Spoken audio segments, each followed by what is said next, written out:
Hello everybody and welcome to the Postmortem on Negative World, the game where jumps are limited.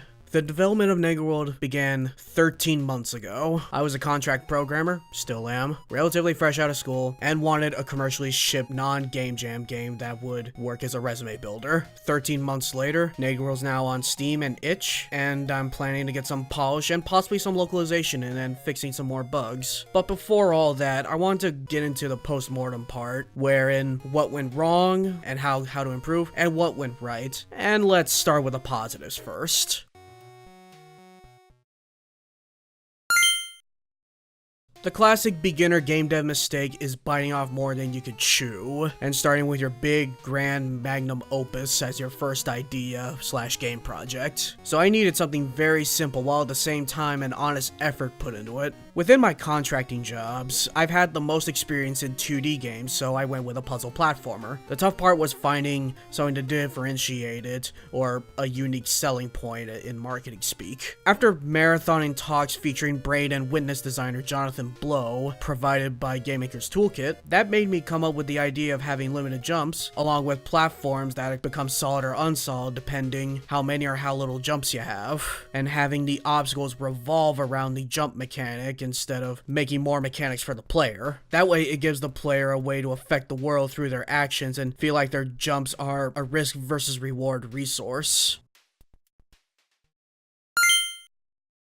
So okay, mechanics are already figured out. However, that's not enough. To further differentiate myself from other 2D games using the pixel art in the NES/Master System style like Shovel Knight, I wanted to go even further back and go more Atari era for the characters and for some of the backgrounds. Same with the controls, with the exception of having pause and menus obviously. All you do is move and press the action button.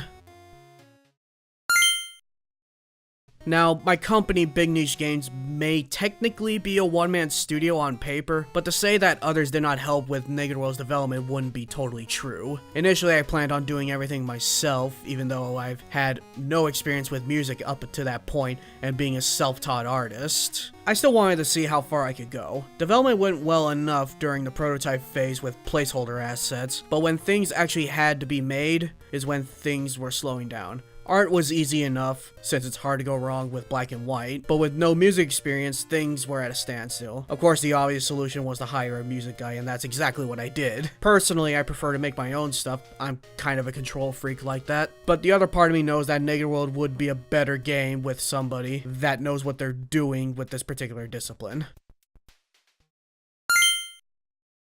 When you're small, you're not too big for anything. I took every opportunity to show off the game. All I needed was my laptop and maybe a monitor or a TV. For South by Southwest Gaming and DreamHack, I took advantage of the IGDA booths, which lets in local games in for free, which gave me great opportunities to show off and get contacts for some streamers. Local shows are a lot more casual and by far where most of the lasting fan base came from. It brings in valuable feedback, names for the email list, and also great practice for pitching the game.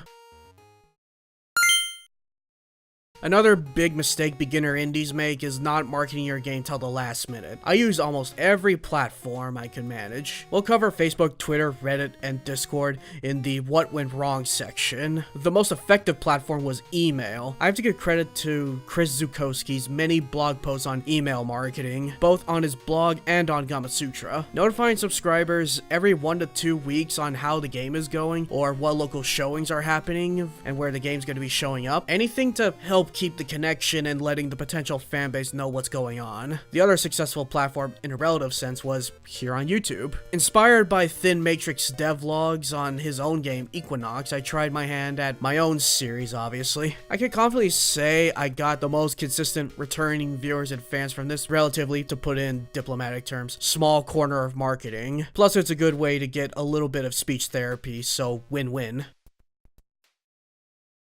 Now for the What Went Wrong section. This is probably the section all of you are waiting for, so let's get started.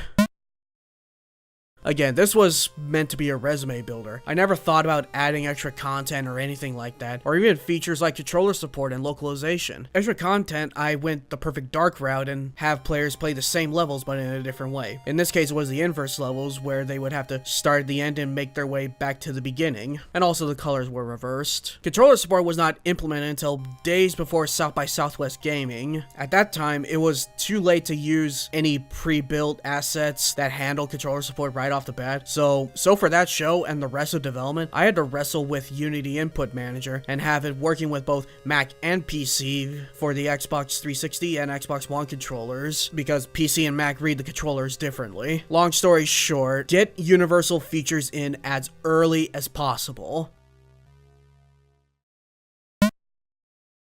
Part of the problem of being a one-person studio is that hardly anyone's there to give you feedback and scout out for bugs in person, or remotely for that matter. And even rarer if you don't have a big enough budget to incentivize and to test your game on a regular basis. Getting past this hurdle meant doing a lot of the testing myself, which thankfully, with the game being relatively smaller than most indie projects, it was simple finding game-breaking bugs at least. The game still released with some bugs, but nothing show-stopping or noticeable. I may have been giving consistent updates on various social media and email channels, but after a while, it's like leaving a message in a bottle in an ocean. Sometimes it gets snagged up, but most of the time it doesn't. A post on Reddit may get more than 200 upvotes, it may do well on other channels, and may get 2 the next week. It doesn't guarantee launch sales. At the time of writing, 40 or so units have been sold on Steam at the $3.99 launch discount, after months of consistent updates and self-marketing. Obviously, it doesn't break even. I tried to close the gap of fans and curious lookers a bit by answering questions about the game whenever I got a reply, whether it be on Facebook, Twitter, or Reddit, to hopefully win some interest points. It worked for about 10% of the time. I can only imagine how things might have been if I started a Discord server to foster a community there. Probably gonna try that for the next project. It's well known that getting a game on Steam is vastly easier than it used to be earlier this decade. Negative World got on the Steam and itch with little to no difficulty. Everywhere else was a different story. When submitting the Humble or Nintendo with a pitch sheet and links and stuff like that, they would send a very templated message saying something along the lines of, and I quote, "We're not able to grant you access to insert storefront here at this time," end quote. They wouldn't go into detail on why the game wasn't accepted, even when replying back. The only storefront that gave me any details were Good Old Games, or GOG for short. GOG replied to my request by saying, and I quote, "We think that appears to be too niche and a bit too small in scale in terms of production value for our users." I do admit that the thought of Humble and Nintendo having the same thought as GOG is pure speculation on my part, but unfortunately, it's all I have to go off of. I tried mitigating this by improving the game and adding features like I said before. At the time of writing, Negative World has not launched on any other systems other than Steam and itch. Hopefully, since the game's been released and the dust has settled, that might change. Fingers crossed. The last 10% of project always turns into the last 90%. Because of this, emails were sent to press, streamers, and other media outlets a week before release, instead of the usual 2 weeks, stacking less favorable odds for me. Then again, not too big for anything. And some streamers I did message grabbed a code, played, and streamed it, and got some positive reception, so not like I lost anything. For closing thoughts, I'd like to repeat a quote from fantasy and science fiction author Neil Gaiman.